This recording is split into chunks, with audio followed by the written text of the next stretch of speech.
Hi and welcome to John's Maths Book. In this video, we'll be exploring another key concept in mathematics. If you find this tutorial helpful, then please show your support by subscribing, liking, and leaving a comment. Your positive engagement helps me create more content and allows me to bring you more valuable maths lessons. Without further ado, let's go over to the whiteboard. In complex number terms, a locus is a complex number that traces a path in the complex plane or Argand diagram when governed by specific constraints. There are different types of loci, and here we're going to focus on circles. This type of locus has a standard form shown here, where the modulus of z minus z1 is equal to r.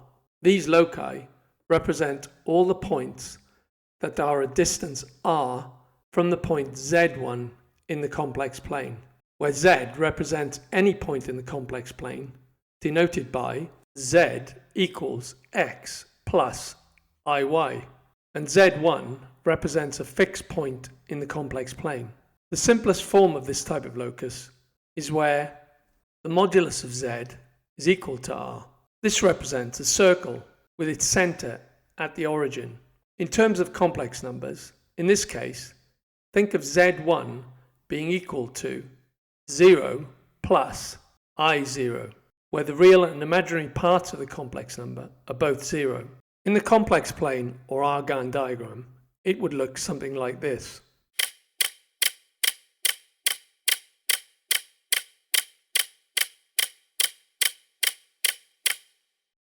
Let's now take a look at how to find the Cartesian equation of this type of locus and plot it on an Argand diagram.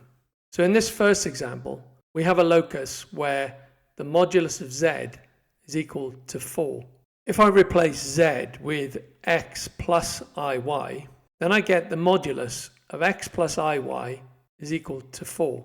And to find the modulus of this complex number, where the real part is x and the imaginary part is y, we take the square root of the sum of the squares of the real and imaginary part. So that's x squared plus y squared, and this is equal to 4. And squaring both sides of the equation gives x squared plus y squared is equal to 16. If we plot the Cartesian equation on the Argand diagram, we have this, and we can see that this locus in Cartesian form traces the path of a circle, shown in green.